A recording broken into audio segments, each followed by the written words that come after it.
Hey everyone, and welcome to this explainer. Today, we're unpacking a really massive topic. We are tackling the two most critical, yet honestly most frequently confused legal documents in South African business. We're going to look at exactly what separates a Memorandum of Incorporation from a Shareholders Agreement, and why mixing the two up can literally cost you your entire company. Here's our quick roadmap for today. We'll start with when partnerships go wrong, move into the MOI, your company's constitution. Then look at shareholders' agreements, which are your private rules. After that, we'll put the MOI and the shareholders' agreement head-to-head, talk about customizing your corporate shield, and finally wrap up with securing your company's future. Let's get right into it. Okay, let's dive into this. Section 1. When partnerships go wrong. Before we get bogged down in all the legal theory, let's look at the actual human cost of getting this wrong. This is the story of Thabiso. He and his co-founder had this perfectly smooth registration with the CIPC back in year 1. They used a standard default setup, thought they were good to go. But by year 3, Thabiso's co-founder decided he wanted to cash out, and he sold his shares to a total stranger. Because they relied on a default document, there was absolutely nothing Thabiso could do to stop it. No way to block the sale. By year 4, they were buried in an incredibly expensive legal dispute that cost far, far more than just setting things up properly in the first place would have. Now contrast that nightmare with Karen and Josh. They started a really successful 50-50 marketing business together. Everything was going great, right up until Josh's mother fell ill and he needed to step back from the company. Because they had absolutely no private framework detailing what actually happens when a partner needs to exit, it just completely devolved. It turned into a bitter, business-threatening dispute over exactly what his shares were worth and how he could leave. So you have two different businesses and two entirely different sets of missing paperwork causing absolute chaos. Moving right along to Section 2, the MOI, your company's constitution. So you might be wondering, what could have actually saved Thabiso's business from that unwanted third-party stranger? What actually is an MOI? It's a term we hear thrown around a lot when registering a business, but it is literally the bedrock of South African corporate governance. An MOI, or Memorandum of Incorporation, is your company's foundational constitution. And here's the kicker. By law, under the Companies Act, every single South African company must have one. You don't get a choice here. It's filed publicly with the CIPC, and it dictates everything from your share capital structure to exactly how much power your board of directors holds. But here is exactly where so many founders get tripped up. When you register a company, you're usually just handed this standard MOI.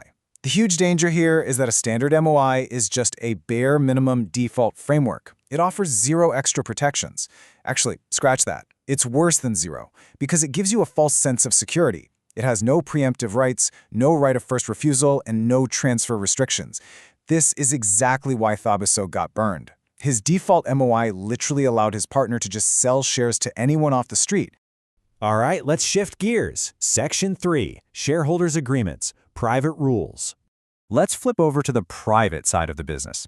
This is the exact missing puzzle piece that Karen and Josh desperately needed. Think about it for a second.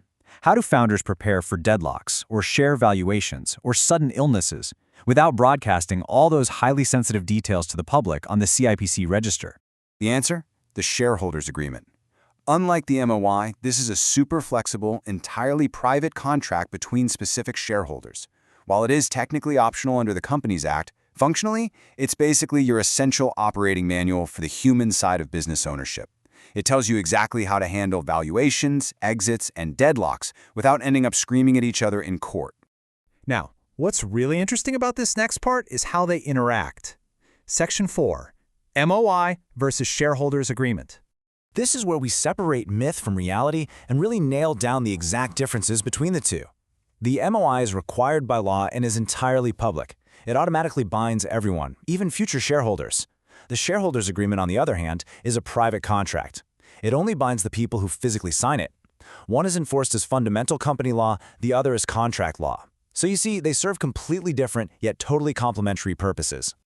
But what happens if these two documents actually disagree? Well, this brings us to the ultimate trump card. Under Section 15(7) of the Companies Act, if your MOI and your shareholders' agreement get into a fight, the MOI wins every single time. Any private clauses in your shareholders' agreement that conflict with the public MOI are just automatically void. So, The absolutely crucial point to remember here is this number, 75%. Because the MOI is a supreme document, amending it is intentionally difficult. It requires a 75% special resolution from voting shareholders to change it. And that makes the MOI a rigid, incredibly powerful shield for your fundamental corporate rules, especially when compared to the much more flexible private contract of the Shareholders Agreement. Okay, moving on to Section 5, Customizing your corporate shield. So how do we actually tailor these documents so you can escape those dangerous defaults we talked about earlier? Let's start with customizing the MOI. Remember, this applies to everyone, so you want to bake your vital protections in here. You can establish preemptive rights and strict transfer restrictions, which, by the way, is exactly what would have stopped Tabaso's partner from selling to a stranger.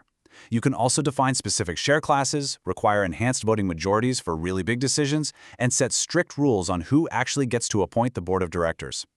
Then, on the flip side, you customize the shareholders agreement for your private mechanics. Remember Karen and Josh? This is exactly where they failed. You absolutely must have an agreed-upon share valuation mechanism so you aren't arguing about what the business is worth later on, and a deadlock resolution for a 50-50 split.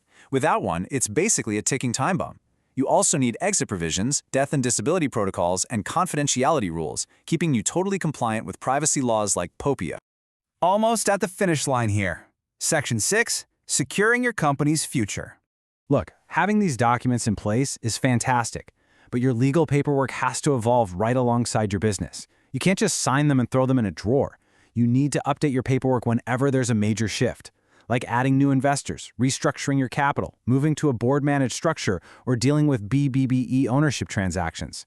If your business is changing but your paperwork isn't, you are literally just inviting legal chaos.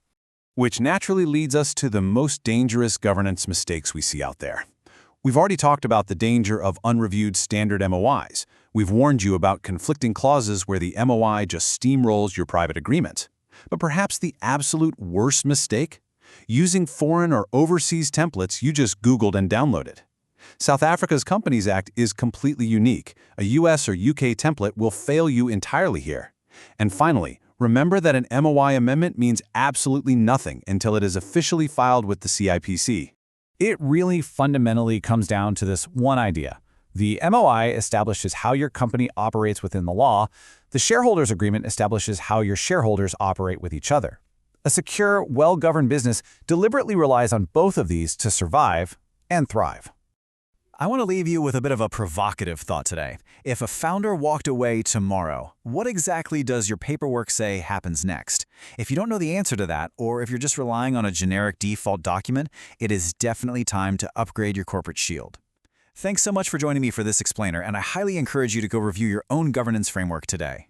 Catch you next time.